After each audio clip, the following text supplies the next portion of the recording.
अस्सलामुअलैकुम मुहिब्बे वतन पाकिस्तानियों। आज कराची में इलेक्शन देखकर यही लग रहा है कि आज भी किरदार वही हैं, कहानी वही, वारदातिये भी वही। बस साल बदला है, बाकी ना तो चाल बदली और ना ही तरीका। आज मुझे समझ आया कि मुजीबुर रहमान तब भी सच्चा था और आज भी सच्चा है।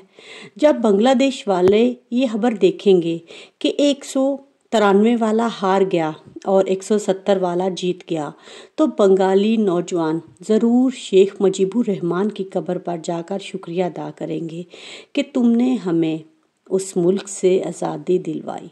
बहुत ही ज़्यादा अफसोसनाक बात है। लेकिन पाकिस्तानियों का फ़ौज और जर्नैलों से प्यार वाला शौक़ तो ऐसा उतरा है कि कभी सोचा तक न था। बिलआखिर ये राज अब खुल चुका है कि असली चोर ये इस्टेब्लिशमेंट और जर्नैल ही हैं। हम ऐसे ही सियासतदानों को बदनाम किए हुए हैं जिसने हमेशा मुल्क की बात की, जिसको बतौर शहरी हम पिछले 27 साल से जानते हैं। उसका नाम है इमरान खान। कभी कानून की खिलाफ वर्जी नहीं की, हमेशा सच और हक की बात करता रहा, कानून के दायरे में रहा, मुल्क में इंसाफ के लिए जद्दोजहद की, बल्कि पाकिस्तानियों का नाम पूरी दुनिया में फ़ख्र के साथ बुलंद किया। और आज उसी इमरान खान को ठिकाने लगाते लगाते ये खुद ठिकाने लग गए और इनके चेहरे से 75 ईयर्स का ऐसा मास्क उतरा कि हर बंदा इनको देखकर थू थू कर रहा है कि जिनको हम मुहाफ़िज़ समझते थे वही हमारे घरों के लुटेरे निकले। इमरान खान को तो लोगों को कायल करना आता है। हाफिज़ नईमुर रहमान में भी ये बहुत बड़ी खूबी है। पीपी ने वही गलती की जो नून लीग ने 4 हलके न खोल कर की थी। इमरान खान की तरह हाफिज़ नईमुर रहमान भी खामोश नहीं बैठेगा। वफाक तो दूर, सिंध हुकूमत भी अगली बार खतरे में नज़र आ रही है, क्योंकि जो चुप रहता है वो मारा जाता है। आज मुझे इमरान खान की तकरीर सुनकर बहुत ज़्यादा दुख हुआ कि आप जिस कौम से मुखातिब हैं, क्या अब वो आपकी आवाज़ पर लब्बैक कह पाएगी? क्योंकि इमरान खान के गिर्द घेरा पूरी तरह जो है वो तंग किया जा चुका है। लेकिन आज सिराजुल हक जो हैं उन पर भी बहुत जुल्म हो रहा है। मैं एक सवाल पूछती हूँ कि अगर इलेक्शन कमीशन कराची में अदलो इंसाफ पर मबनी इंतखाबात को यकीनी नहीं बना सकता, तो इस पर पूरे पाकिस्तान में आज़ादाना, मुनसिफाना, शफाफ और कौमी इंतखाबात के लिए कैसे हम पाकिस्तानी इत्मीनान कर सकते हैं? और दूसरी तरफ आज इमरान खान ने कौम से फिर खिताब किया। उनका कहना था कि मुझे पकड़ने के लिए प्लान भी तैयार हो चुका है, ग्राउंड भी सज चुकी है। इमरान खान ने यहाँ तक कह दिया कि अब ये आप सबकी जिम्मेदारी है कि आप किस तरह अपनी आज़ादी की जंग लड़ते हैं और पुरअमन रहकर अपने मुल्क को हमने बचाना है। इमरान खान का इन लोगों ने मीडिया पर तो पहले ही ब्लैकआउट कर दिया है, तो खुदा के लिए अपने कप्तान की आवाज़ को फेसबुक, ट्विटर और बहुत सी ऐसी सोशल वेबसाइट्स हैं वहाँ पर फैलाओ, क्योंकि हमारी आखिरी उम्मीद इमरान खान है। ये पूरी कोशिश कर रहे हैं कप्तान को दोबारा गिरफ्तार करने की, इसीलिए ये लोग खौफ व हिरास फैला रहे हैं। तो खुदा के लिए घर घर जाकर लोगों में इस शऊर को फैलाओ, क्योंकि हमारी आखिरी उम्मीद इमरान खान है।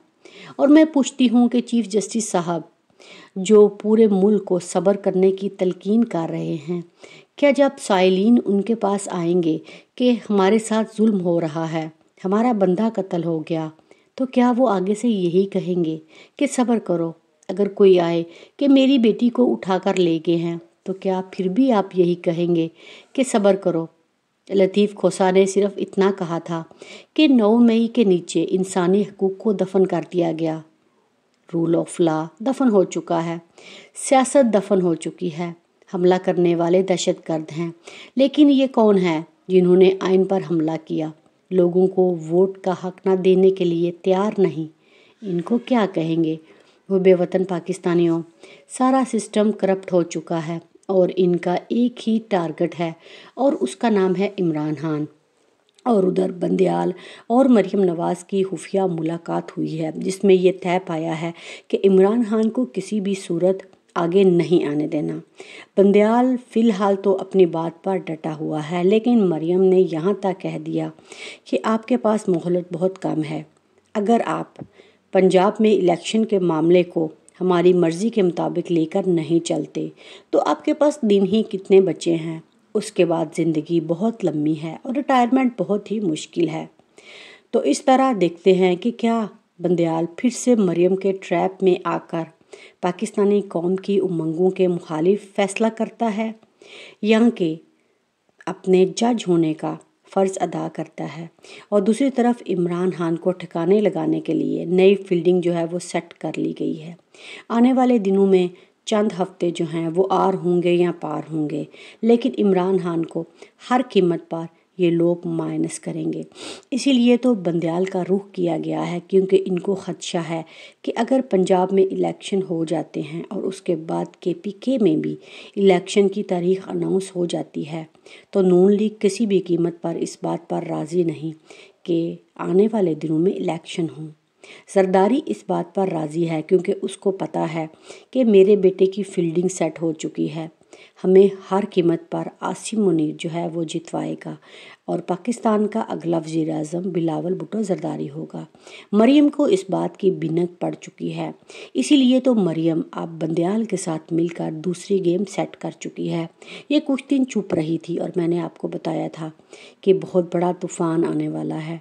तो आने वाले दिनों में ये तूफ़ान जो है सुप्रीम कोर्ट की तरफ से अगर आएगा तो समझ लीजिएगा कि सारे बिकाऊ माल हैं।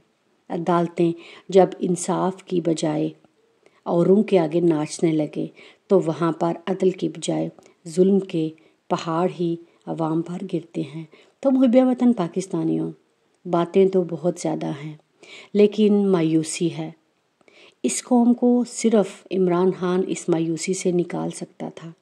इमरान खान के साथ इस टाइम पर परवेज़ इलाही और शाह महमूद कुरैशी जो हैं वो चट्टान की तरह खड़े हैं और बाकी जो लफाफे थे, जो इस्टेब्लिशमेंट के बंदे थे, वो सारे ही लफाफे जो है वो उड़कर जहांगीर तरीन के जहाज़ में बैठ तो चुके हैं। और मैं कहती हूँ कि फरदौस आशिक अवान किस मुंह से जहांगीर तरीन की पार्टी को रिप्रेजेंट करेगी। ये लोग लोटे हैं। अब खुदा के लिए इन लोटों को दोबारा वोट मत दीजिएगा, क्योंकि इनका कोई भी ज़मीर नहीं। ये बिकते हैं पैसे के लिए, ये नाचते हैं पैसे के लिए। इनका जमहूरियत से दूर दूर तक कोई लेना देना नहीं। एक ही बंदा सच्चा था जो कि इस वक्त मुश्किलात में गिरा हुआ है। और ये बात भी याद रखिएगा कि जो सच्चा होता है उसके लिए मुश्किलात भी उतनी ही बड़ी होती हैं। आज कप्तान अकेला है, ये हमारी जंग लड़ रहा है और मुझे दुख इस बात का होता है कि बांग्लादेश वालों जैसा सलूक जो है वो हम पाकिस्तानियों पर हो रहा है।